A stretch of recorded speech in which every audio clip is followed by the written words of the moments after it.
زمارونو او ظاهری رحمتونه سدي د حضور پاک جود وجود مبارک کو انسان سکه چې حیوانات ولهم رحمت په حیوانات باندې رحمونه کړي او کرمونه پې کړي او خراغ رسول الله مبارک په جمعات کې ناس او جمعات تر روان دي او رسول الله مبارک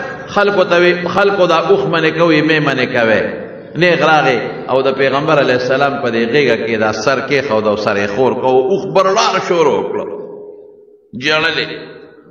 او د سترګو نه اوښ کې بهېدلې حضور پاک وفرمایل وی دي اوښ ماله فریاد راوړی دی د د مالک راولی اوښ ته پته ده چې زما رحم دا پیغمبر دی په ما مالک ظلم کوي د ظلم نه به مې دې بچ کوي اوښ ته اوس څه پته لګي چې پیغمبر څوک دی امتي څوک دی او جومات کم ځای دی او اجره مې کم ځای ده او زما د سر ځای کم دی ټول هر څه پرېږدي او جومات ته راځي ټول مخلوق پرېږدي او د پیغمبر مبارک غېږه کې خپله غاړه خورئ او برړېږي چې مالک یې راغی وي ستا دې اوښ ما ته فریاد وکړه ته پې کار ډېر کې او خوراک نه ورکې ډېر کم ورکې وی او سیفټي کې ویلي وی ظلم مه کوه د باندې کار کوه خو چې دې دمی تازه او کله چې دې دمه او تازه نو کار پې بنده وه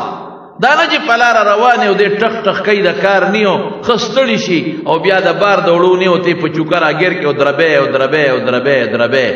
غریب د کار نی او ته دربې ارو ورو قدم علی کور ته ورسې او بیا په بار ور واچې دا ظلم دی د جبه نشته خو د خدای په دربار کې خدای چغه وایي که نه رسول الله مبارک اعلان وکړه چې داسې به چرې نه کوي اوښ له رحم شو که نه شو د اوښ په برکت د ټولو څارو دپاره رحم شو اس باندې خر باندې به ظلم نه کې کار ته الا دا سخر لکم الله تاسو له پیدا کړي دي تاسو له مسخر کړي تابع کړي دي خو ظلم به نه کې مړی به